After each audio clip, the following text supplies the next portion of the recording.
everybody, Hello. and welcome back to our YouTube channel, Sisterly Conversations, where we will be discussing a topic. And it says transitioning from living at home to rent, likes and dislikes. So I'm gonna start first since I'm the one who lately who just came up here. So what I would say is like living back home, you have a lot of perks because number one, you live with your parents and they're going to help you out. Well, my parents help me out a lot, and you get to save a lot more money. You don't have to worry about cooking or anything like that. Things that um, you could do or whatever. I trying to find the correct words to say this, but it's like they help you out a lot, especially within the home, is what you should say, right? Um, Another thing too, we didn't have to pay rent. You just live home for free, basically. Yes, you would pay a bill in the home, so that I used to do, and then you buy your groceries, you help with the groceries in the house or whatever.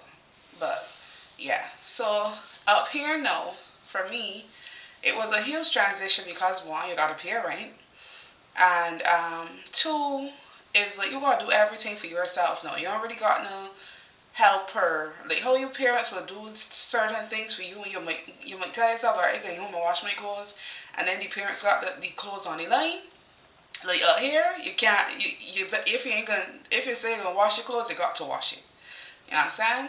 So yes, you have to learn how to navigate between work and home and stuff like that. What I would say is an advantage of living on your own or renting is that you learn decision making skills, and also you learn to be independent because you ain't got nobody now to depend on. You gotta depend on yourself. So for me, it was a huge transition. I found it a bit difficult at first when I first came up here. I had my sister, yes, but the things that my mother would do for me, my sister wouldn't do. And like for example, like cooking or whatever, cause she was working at the time. So now I gotta be home cooking and stuff like that. So those are things that you gotta learn to do, and stuff like that. Would you like to come in here, my sister? Well, actually, we share the chores. We actually share things together. We do a lot of things together as well. We do the laundry together. We take turns cooking. Like with anybody you live with, you have to come up with something that works for both people.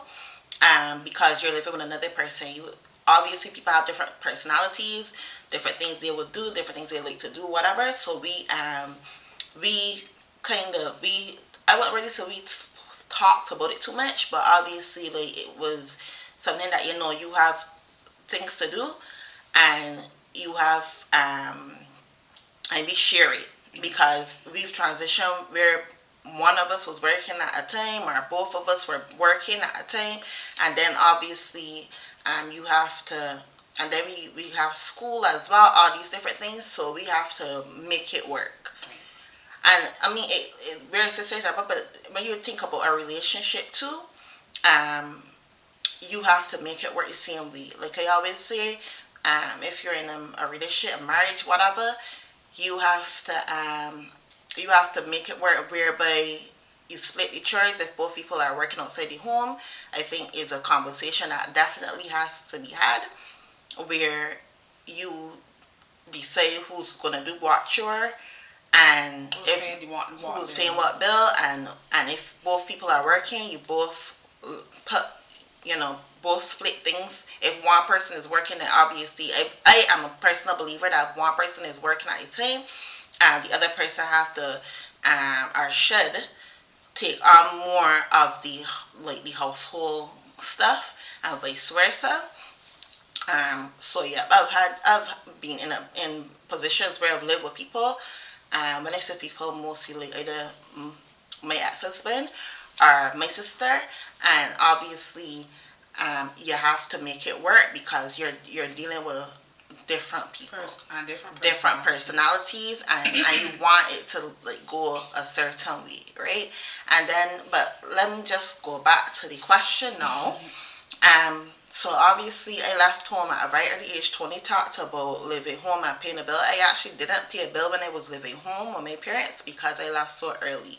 Like I left, I remember my first time actually leaving home because I believed that God was preparing me for the journey that I had to go on in migrating to Canada and being by myself for a very long time too, because before that I used to be in Canada for shorter periods of time, like 6 month periods of time, um, and stuff like that. I remember I went to America too for like a short period of time, like 2 or 3 months or whatever, without my, I think with America it was just like a month or something without my parents, but I was staying with other people or whatever.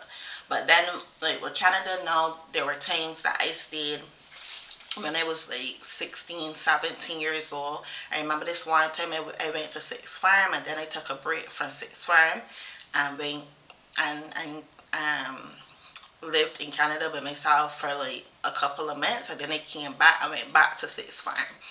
Um, and I think these little um, experiences help to what to say, shape you. Yeah, shape me, but also prepare me for moving and transitioning on my own. Because then at 2021, I believe I moved to Canada by myself, and then I pretty much was on my own for the entire time until obviously Tony came up recently and stuff. So obviously living home, you learn a lot of skills and stuff, but like Tony said, you're heavily dependent on your parents too.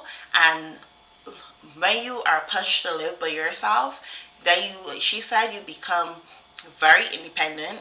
Um, you learn discipline. You learn money management. You learn all these different things because you're on your own and you're paying your own bills.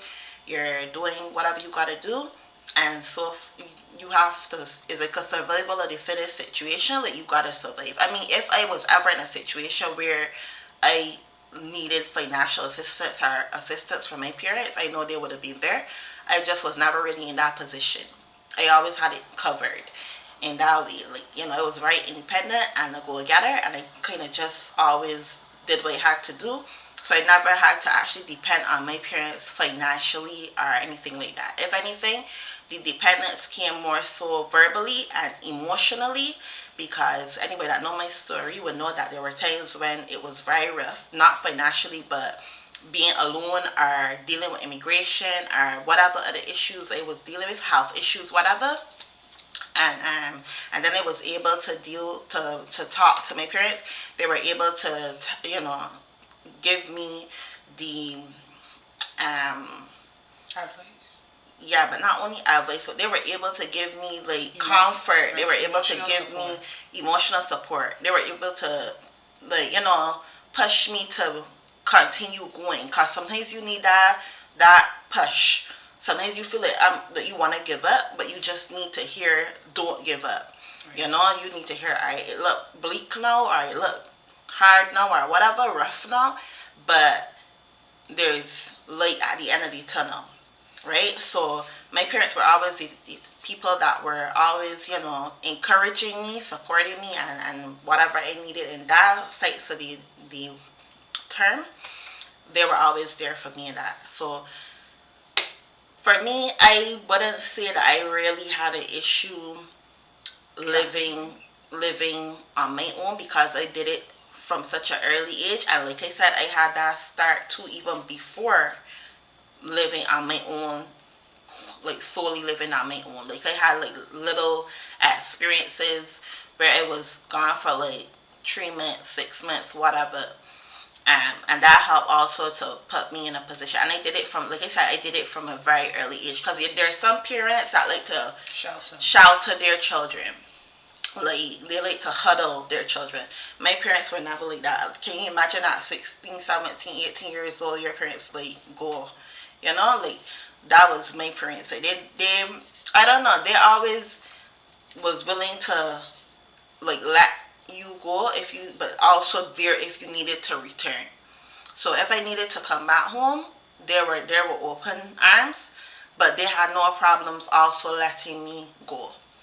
So yeah, so I had good experiences in that, and obviously when wherever I stayed, obviously I didn't stay by myself in the beginning stages. Like obviously, I mean in the 3 months or 6 months, obviously I stayed at family, friends, and stuff like that. Like I wasn't like in the place by myself, but in by myself in terms of the sites that I didn't have my parents there or my sister there or whatever. Like I was there with other people.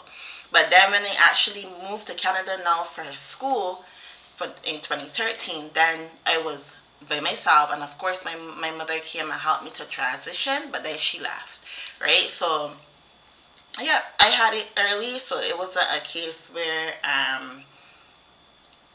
this the transition then became too hard afterwards because of the experiences that I built. And I just want to come in here too because you know when you're at home, your parents should be teaching you life Like skills. skills, yeah. Like I as agree. Shanita said, survival of the fittest because you gotta learn, especially when you start knowing about money.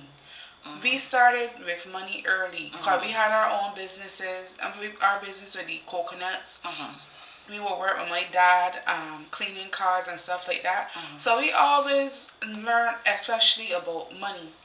Money was like our money skills, our saving skills. Cause not everybody could save either. Budgeting skills. Budgeting skills, right? Thank you, Shanita. Mm-hmm. Right, our budgeting skills came from our parents, and Mm-hmm. you have some parents that shelter the children so much they don't want them to work, they don't want them to do nothing, they just want to take care of them.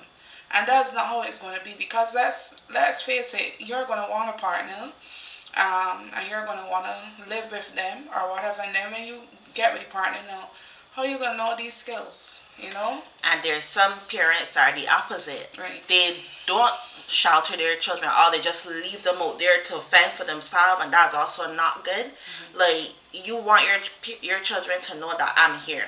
Right. Like yeah, you can go, but I'm here if you need me to like lean back on me or depend on me for something. I'm still here.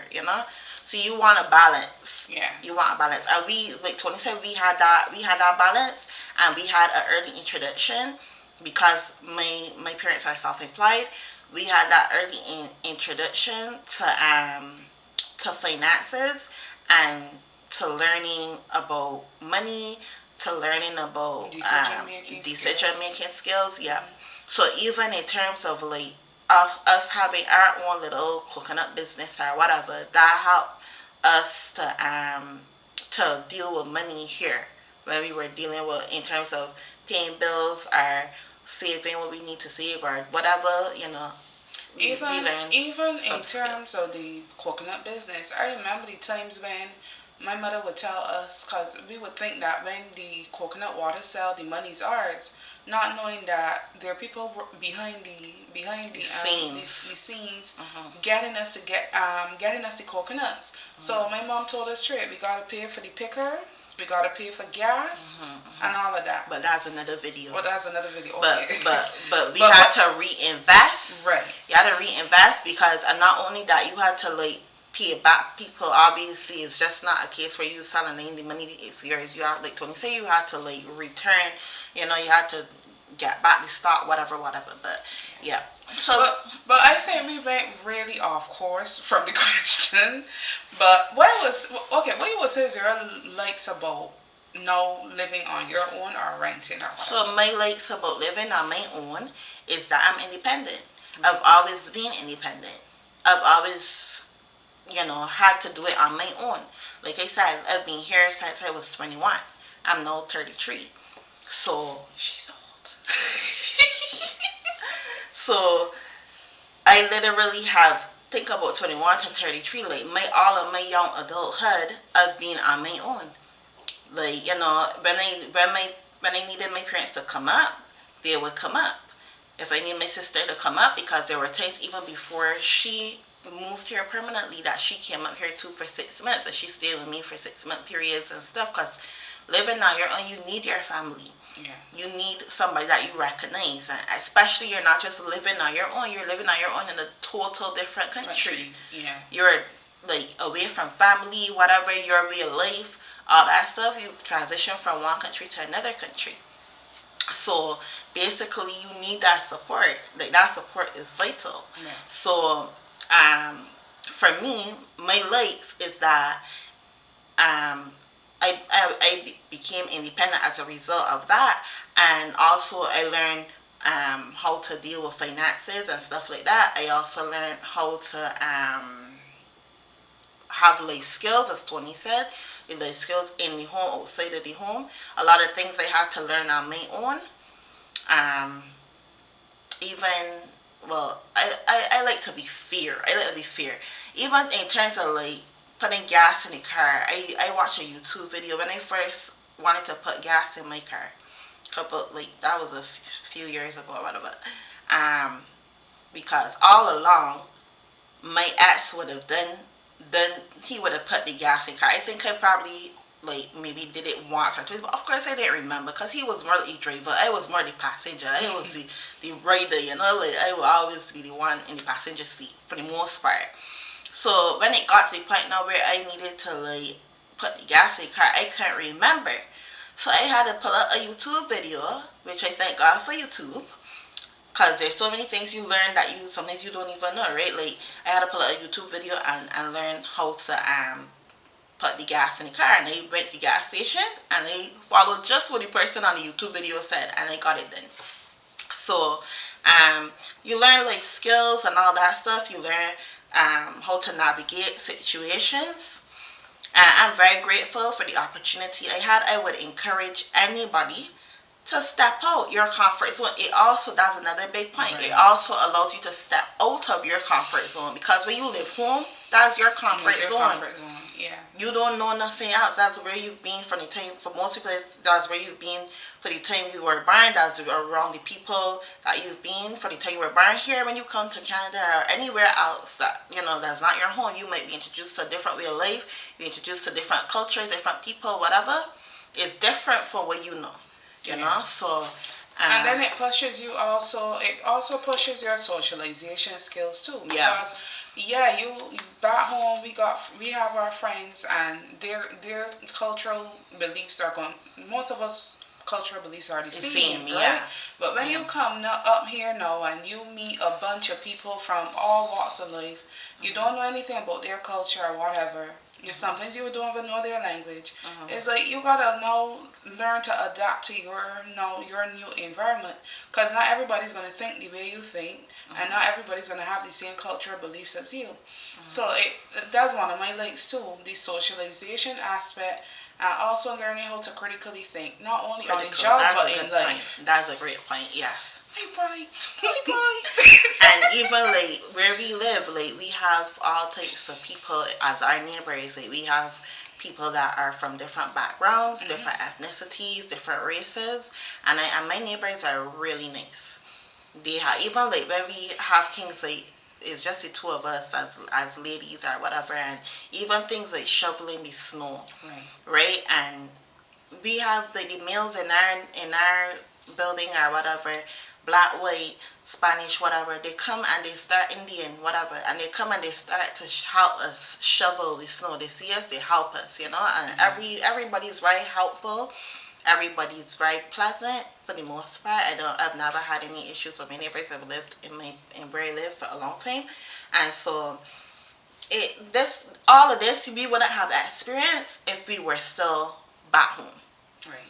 For the most part. For dislikes, I don't really have dislikes, because I feel like everything is a learning opportunity. Even when things don't go right, even when things are hard, or we have obstacles or whatever, it's a learning opportunity, right? Like even when you get to the point where you have a challenge. That's like, pretty cool thinking. Right, and not only that, that's where you learn not to give up. Right. Giving up is never an option. Like you gotta keep pushing and pushing and pushing. There are times when I went through so many different difficult situations, and I kept going even when I wanted to give up, because what choice do you have other than to keep going? Yeah. If you live home with your parents, more than likely you're gonna, and a challenge comes up, more than likely you're gonna wanna lean on them because they're right there. But when you are on your own, you have no choice but to get up and keep it pushing. Right. And keep it going. And even if it doesn't work, you have to find an alternative. You have to find some other solution. But you gotta get it done. You gotta keep going, right? Yeah. So even with dislikes, I don't really see a dislike because dislikes are can turn into like positive learning experiences. Listen, everybody can safely agree that the dislikes of living by yourself is working. Because you gotta work hard for the dollar. True. But honestly, that's also an opportunity too, because yes, you're gonna have issues, but you always look at the positive. You can get money, right? But at the same time, as Shanita said, you have to, as she said, giving up is never an option, and you learn about yourself so much when you are alone. Or when you live on your own, because now you could see the skills that your parents would have instilled in you, and you suddenly would take back and say they seen my mother tell me, they seen my father tell me, and my father have been drilling it in all of our ears. Learn to save when the money, because you never know when a rainy day gonna happen. He always says that, and we keep that, and things would have happened, and we will always say that way daddy said what he said. So we did a huge mouthful. Yeah. But it was worth it. So any closing thoughts? Not really. I think we said everything we had to really say on that topic, and yeah. If you have an experience where you've had to transition, even if it is within the same country, because that in itself is also a transition. Yeah. You can tell us your experiences. And thank you for watching. Please like, share, and subscribe. Until next time. Bye-bye.